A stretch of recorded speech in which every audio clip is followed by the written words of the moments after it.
क्षुद्र ग्रह, धूमकेतु और उल्कापिंड। नमस्कार दोस्तों, आज हम अंतरिक्ष के कुछ सबसे रहस्यमयी और आकर्षक खगोलीय पिंडों, एस्टेरॉयड्स, मेटियोराइट्स और कॉमेट्स के बारे में जानेंगे।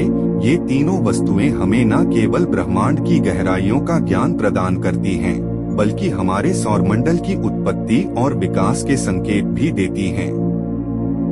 क्षुद्र ग्रह, धूमकेतु और उल्का 4.6 अरब वर्ष पहले हमारे सौर मंडल के निर्माण के बाद बचे चट्टान, बर्फ और धातु के टुकड़े हैं। वे काफी हद तक हमारे प्रारंभिक सौर मंडल के जीवाश्म रिकॉर्ड की तरह हैं। हमारे सौर मंडल की शुरुआत में पृथ्वी, अन्य ग्रहों और चंद्रमाओं के बनने से पहले धूल और गैस के एक विशाल घूमते बादल ने युवा सूर्य की परिक्रमा की। इस डिस्क में धूल के कण एक दूसरे से टकराए और चट्टान के बड़े टुकड़ों में बदल गए। यह प्रक्रिया तब तक जारी रही जब तक कि वे शिलाखंडों के आकार तक नहीं पहुंच गए। इस क्रमिक निर्माण, एक प्रक्रिया जिसे अभिवृद्धि कहा जाता है, ने अंततः हमारे सौर मंडल के ग्रहों का निर्माण किया। अरबों छोटी अंतरिक्ष चट्टानें कभी ग्रहों में विकसित नहीं हुई। आश्चर्यजनक रूप से इनमें से कई रहस्यमय दुनियाओं में उनके पहली बार बनने के बाद से 4.6 अरब वर्षों में बहुत कम बदलाव किया गया है। वे हमारी उत्पत्ति के बारे में रहस्य उजागर कर सकते हैं, उन प्रक्रियाओं और घटनाओं का विवरण दे सकते हैं जिनके कारण हमारी दुनिया का जन्म हुआ। वे इस बारे में सुराग दे सकते हैं कि पृथ्वी पर जीवन को संभव बनाने वाला पानी और कच्चा माल कहां से आया।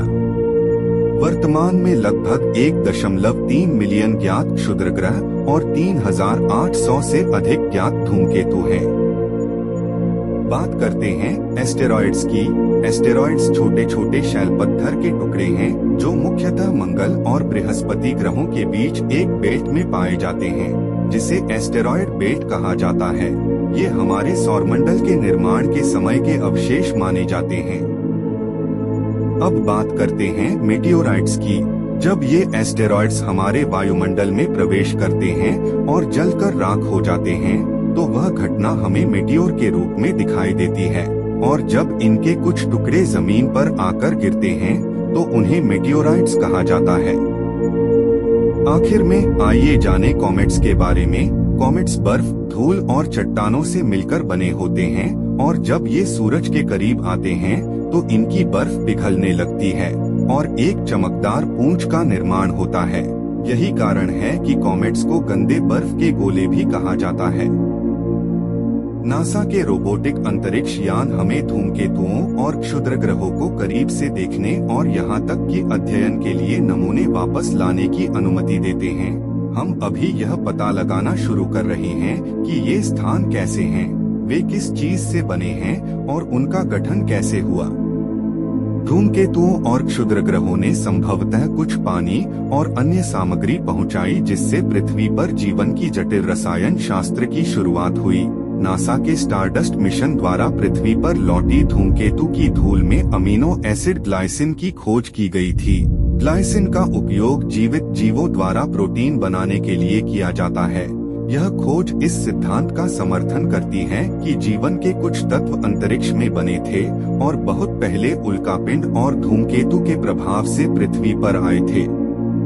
बढ़ती नियमितता के साथ वैज्ञानिक असामान्य कक्षाओं वाले क्षुद्र ग्रहों और धूमकेतुओं की खोज कर रहे हैं, जो उन्हें पृथ्वी और सूर्य के करीब ले जाते हैं। इनमें से बहुत कम पिंड पृथ्वी के लिए संभावित खतरे हैं, लेकिन जितना अधिक हम उनके बारे में जानेंगे और समझेंगे, यदि कोई हमारी ओर जा रहा है तो उचित उपाय करने के लिए हम उतना ही बेहतर तैयार होंगे।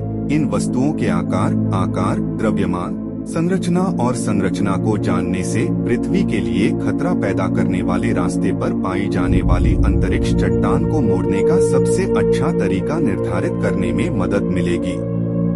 एस्टेरॉयड्स, मेटियोराइट्स और कॉमेट्स हमारे सौरमंडल की विविधता और सौंदर्य को दर्शाते हैं। ये अद्भुत खगोलीय पिंड हमें न सिर्फ विज्ञान के नए आयामों में ले जाते हैं, बल्कि हमें अंतरिक्ष की असीमित संभावनाओं के प्रति भी जागरूक करते हैं। आशा करते हैं आपको यह वीडियो पसंद आया होगा। अंतरिक्ष और विज्ञान से जुड़ी और भी जानकारी के लिए हमारे चैनल को सब्सक्राइब करें और बेल आइकन को दबाना न भूलें। तब तक के लिए धन्यवाद और अलविदा।